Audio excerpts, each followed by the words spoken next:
Not only did he not think that through, he may never think again. He blew his face out. There once was a time in the early 2000s when it felt like absolutely everyone was skateboarding. And if they weren't, they were at least playing skateboarding video games. That era has long since kick-flipped out of existence, but time is an ever-rotating wheel, and one skateboarding game franchise has managed to roll back into relevancy 2 decades later. When most people think about the skateboarding video games of the past, they probably think about Tony Hawk's Pro Skater, and there's a reason for that. The Pro Skater series brought skate culture into the mainstream, not just in video games, but in real life.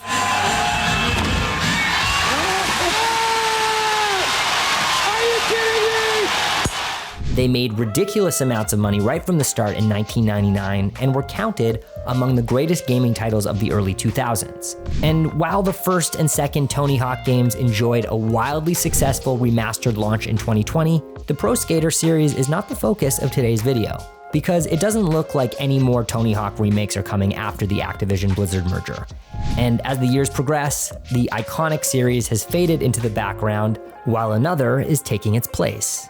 2007's Skate might not technically be a Pro Skater ripoff, but it certainly wouldn't exist without the success of those games. Developed by the now defunct EA Black Box, Skate was riding the high of skateboarding games' popularity in a way that other games of its kind weren't doing. The game's controls were totally different for the time. Calling it a flick-it control system, players weren't pulling off button-mashing combos for their tricks. They were using specific analog stick movements and actual physics to get the results they were after. It was far less arcadey and much more realistic. But it wasn't just the gameplay that was refreshing for a lot of players. The game's open world was beautiful and lovingly detailed, though it was a much more grounded take on skating through a city than the games that had come before it.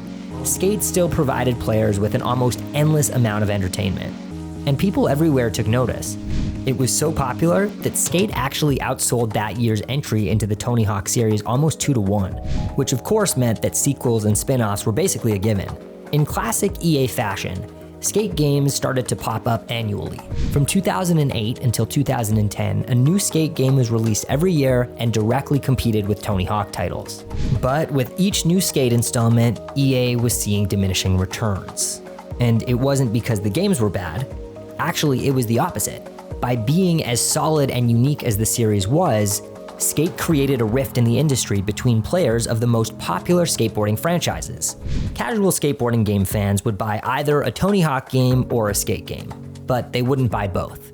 And that meant dev companies were fighting over a much smaller market share than they had been in the early 2000s. And so after the 2010 release of the critically praised but only moderately sold Skate 3, EA shut down the Skate shop. But at least they went out with a bang, because Skate 3 is arguably the best of the series. It took everything people loved from the original and ramped it up as much as possible. With console tech pushing new boundaries, Skate 3's physics engine was unmatched. The world was better looking than ever, and the new difficulty modes added a lot for new and returning players alike. But the custom map maker was the real star of the show, seeing as it gave players the freedom to create their own skate parks. Still, given the bisected market, it wasn't enough to save the Skate franchise. The Tony Hawk games would roll on for a few more years and see a sharp decline in quality until the 1 and 2 remaster. But eventually they would hang up their helmets too. It seemed like skateboarding games, and indeed skate culture on the whole, was dead, at least in the mainstream. That is, until a strange thing started to happen in the most unlikely of places: TikTok. It turns out that skateboarding culture was never really dead. It just went dormant, and it's on the rise in popularity again thanks to the bite-sized content on offer through TikTok. Real-life skateboarders used to film themselves and post videos to places like MySpace and YouTube back in the cultural heyday. Today, similar videos, albeit much shorter versions of them, can be found on TikTok. And some of these videos are wildly popular. This resurgence in real-life skate culture also means that content surrounding skateboarding video games is starting to get noticed again. It's that same symbiotic relationship started by the Tony Hawk Pro Skater games in 1999, but things are just a little bit different now. While a skate-craving audience had plenty of brand new games to choose from in the early 2000s, good skateboarding games are a lot harder to come by nowadays. There have been a few indie successes over the years, but nothing has been as world-altering as what we saw in that 2000s golden era. If we're being totally honest, in today's gaming climate, There's only one real option for a modern, mainstream AAA skateboarding video game, and that's the 2020 Pro Skater 1 and 2 remaster. So it would make sense that Pro Skater 1 and 2 would be at the forefront of this new skate culture renaissance. It was, after all, the only game from a recognizable franchise to be brought to all of the newest available gaming platforms, so it has the biggest audience by default. But that's not actually how things have shaken out. In a strange Merlin twist of fate, skateboarding game fans have chosen a different target to lock onto, one that's over a decade old. Yes, Skate 3 has been getting some major attention in the last couple of years over on TikTok, and some of that is even spilling back over onto YouTube. There are entire accounts dedicated to Skate 3 content and videos with millions of views. The community only seems to be getting larger with each passing year. And while this was definitely an unexpected development, it isn't particularly surprising. While the game's graphics are definitely dated, they're not offensive to the eyes. In some ways, it's actually still a really good-looking game. The colors are vibrant, the animations are stellar, and the world is simple but beautifully designed. And unlike the Tony Hawk games, which you couldn't mod up until very recently, there's a massive underground modding scene for Skate 3 that keeps the game feeling brand new in a lot of ways. But when you take a look at the kind of content people are actually making about Skate 3, the main reason it's become so popular is pretty clear. And it's actually the same reason the franchise got popular in the first place. Skate's unique physics-based controls and focus of an almost hyper-realistic play experience means that people can make up some incredibly complicated challenges for themselves and other would-be players, especially on custom-made or modded maps. There's a lot of freedom in Skate 3, and that freedom ultimately breeds creativity and talent in a player base.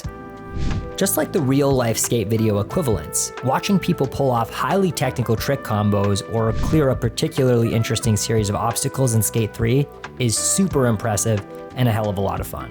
And considering the level of detail the original devs put into the pre-made open world, players are still discovering new secrets and areas to explore. There's no mistaking the amount of love and care that went into the process of making all of the skate games, but it's especially obvious in Skate 3. It really says something about the quality of the game that it has found new life in the modern age. Skate 3 never got a remaster like Tony Hawk Pro Skater 1 and 2. It never even got a straightforward port. It's remained virtually unchanged since its release. Yet people are going out of their way to play it and mod it in 2022, even though the last consoles it was officially released on were the PlayStation 3 and Xbox 360. That's a claim to fame that most games will never have. While it may not have gotten the attention it really deserved upon release in 2010, it's safe to say that Skate 3 is finally being recognized for the gem that it is. We can only hope that this great game with a dedicated fan base gets an equally great next installment with the upcoming free-to-play skate game from EA. But if Skate 4 does drop in and immediately faceplant, we can take comfort in knowing that Skate 3's second chance at life seems to be here to stay. And that's all for today. If you're still here and you liked what you saw, be sure to give the video a thumbs up and subscribe to Nerdstalgic Gaming for more gaming content. And in the meantime, let us know. Are you still playing Skate 3?